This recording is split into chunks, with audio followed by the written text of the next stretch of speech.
Have you ever tried to comfort someone, your partner, a coworker, or a friend, only to watch them stay upset, or worse, get even more upset? You probably walked away thinking, but I was only trying to help. The problem wasn't your intention, it was the execution. Today, we're exploring the idea of validation, the single skill that can completely change the way people experience you. Whether you're dating, married, parenting, or simply just trying to be a good friend, mastering the skill will make your connections warmer, stronger, and far more meaningful. I can almost guarantee that practicing and mastering the skill will make you more magnetic of a person. So, first, we have to define what it is. What is validation?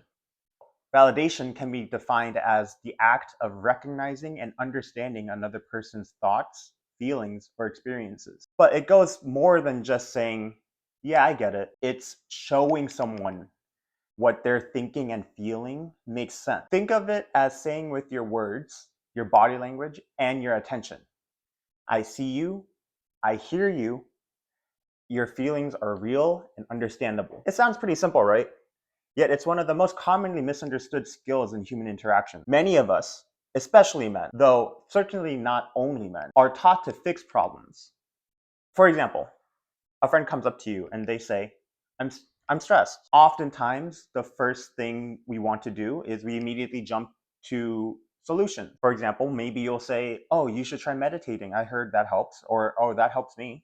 Another thing you might say is, don't worry, it'll pass. Are those things helpful? Maybe. But were they validating? Not quite. Why is it that our immediate instinct is to fix it? Part of this probably comes from how we're raised. In school, we're rewarded for solving problems. In work, we get promotions for fixing issues quickly. So when someone comes to us upset, our reflex is to treat it like a puzzle.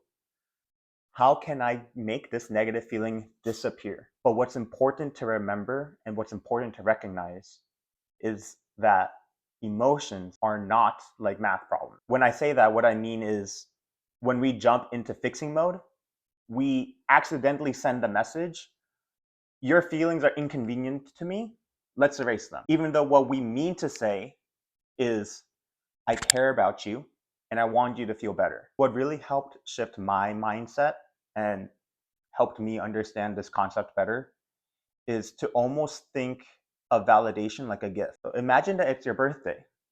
You've been dropping some hints for the last couple weeks about a pair of shoes that you really wanted to have. Your friends show up on your birthday and they give you a really nice, fancy embroidered book. Now, objectively, getting that book was a very thoughtful thing for them to do. They spent a lot of money and effort to trying to go out and get that book, and they were thinking about you when they purchased the book. But it's not what you wanted. That same feeling can apply to validation. It's what happens when we skip validation and we go straight into problem solving. Your advice might be smart and might be kind and it might be useful. But if that's not what the other person wants and it's not what the other person is asking for, it lands flat.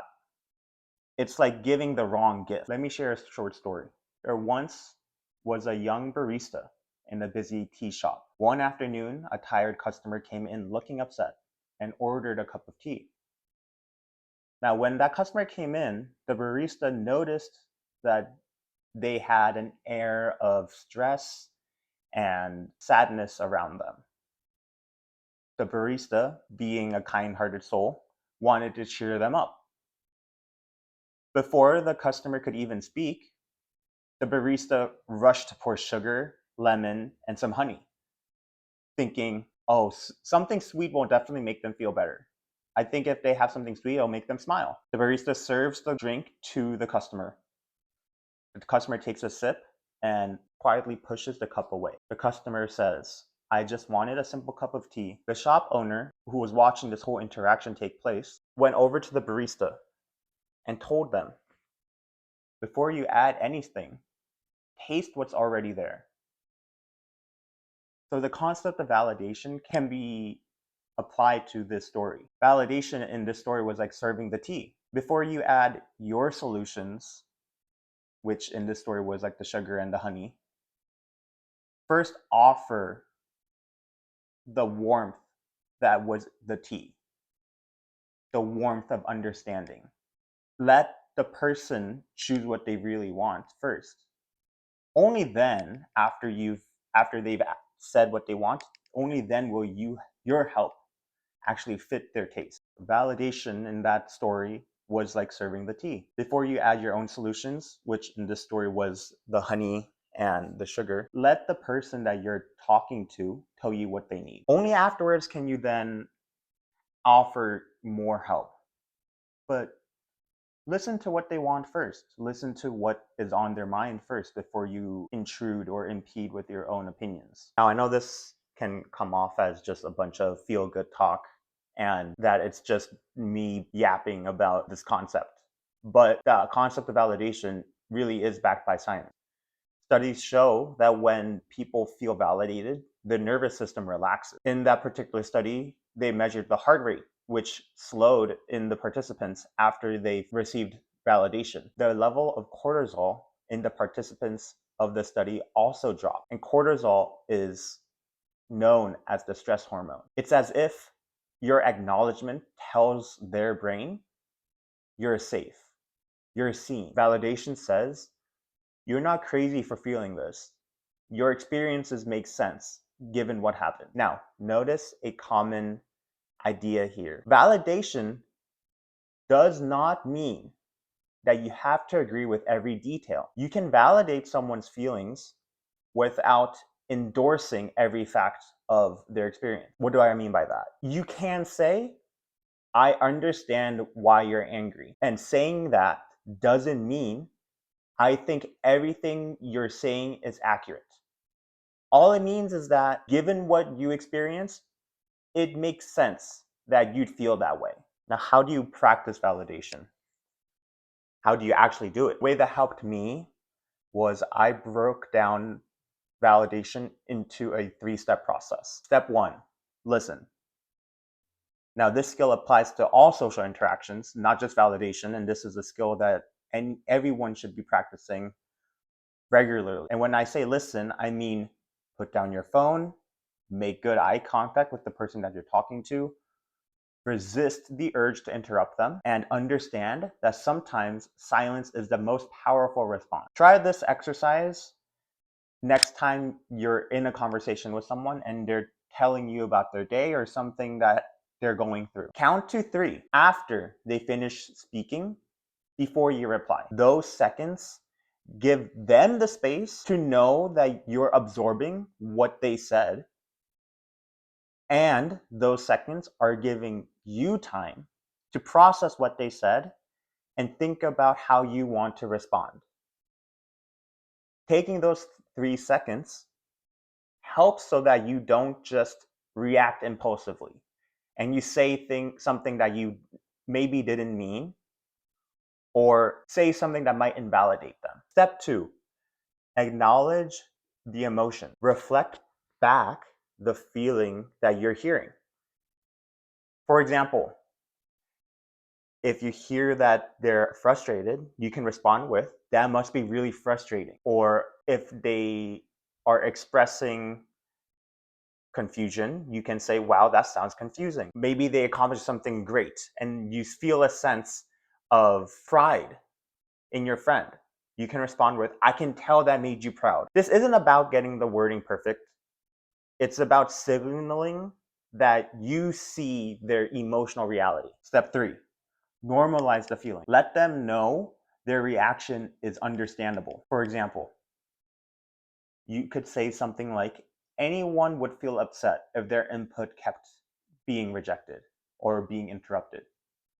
Another example, it makes sense that you were anxious before a big presentation. Another example could be, of course you're excited. This is a huge accomplishment. When you combine these 3 steps, listening, acknowledging, and normalizing, you create a safe space for someone's emotions to breathe. As you keep doing this, you become more and more magnetic for this person because they know that they are in a safe space with you and that they can really open up to you and that you can understand what they're going through. Think of some real world scenarios. So let's put this into action. Say you are in a romantic relationship. Your partner comes home and they say, I can't believe my boss dumped a last minute project on me. Now, instead of saying, you should set boundaries next time so that this doesn't happen, instead try, that sounds frustrating and really exhausting. Anyone would feel overwhelmed in that situation. See, the difference in those two responses is that immediately after her expressing her frustration or them expressing their frustration, I gave them advice. Oh, you should set boundaries so that doesn't happen. Instead, in the validation response, I recognized that they were frustrated and that they were overwhelmed. And I told them that I see that. Now, let's look at scenario number 2. Maybe let's say you're a parent. Your child comes up to you and says, nobody wanted to play with me at recess. Instead of saying, don't worry, you'll make friends, maybe try something more along the lines of like, that must have felt really lonely. I can see why you'd feel sad. Now let's look at scenario number 3. In the workplace, let's say a colleague comes up to you and says, I'm nervous about presenting to the board. Instead of saying, oh, you'll be fine, recognize that they're nervous. Maybe try saying something like, I totally get that. Presenting to senior leaders is stressful for almost everyone. Notice how in those 3 scenarios, none of them were trying to fix the problem, at least not right away. They were simply just acknowledging the feeling. They recognized what the person that they were talking to was experiencing, and they named it. Simply acknowledging the feeling and that acknowledgement alone often calms the storm. Common pitfalls that happen when we fail to practice validation is that even with good intentions, we often invalidate without realizing it. I'm sure you've heard phrases like, oh, you'll be fine, or at least it's not some scenario that's worse. Or like, I'm sure everyone has heard of the phrase like, at least you have like food in your stomach and like the kids in Africa are starving. At least you have a house over your head. Or don't worry about it. Or maybe someone very close to you passed away and a well-meaning person might come up to you and say, oh, they're in a much better place. These statements and phrases may sound supportive and they all are well-meaning. They are coming from a good place, but they end up minimizing the feelings of the people that they're talking to. In essence, statements like those are like saying, your experience doesn't matter as much as you think, and nothing shuts down connection faster than that. The thing with validation is that there's no doubt that people experience common things. That's how relatability happens. But what invalidation is saying is like in that moment when someone comes up to you with something that they want to share, in that moment, your priority should be making them feel seen and heard and not clumping them up with all the other people that may have had similar experiences. Now, when advice is welcome, the important thing to note with the concept of validation is that I'm not saying that you should just validate and just end it there. Oftentimes, your friends, your coworker, or your partner, they come to you and they do want some advice. And maybe they do want your input on certain situations. But what I'm saying is that we go into that mode too quickly. And sometimes it's unwarranted or unwanted. An important part of this skill is to realize that validation comes first, advice second. I'm not saying don't give any advice, and I'm not saying don't give any of your opinions, but I'm saying start with validation. Recognize what they're going through, hear them out, make them feel heard, make them feel understood, make them feel like they're not crazy for feeling a certain way. Again, here's the key. Validation comes first. Advice comes second. Once someone feels heard, they may actually ask for your opinion.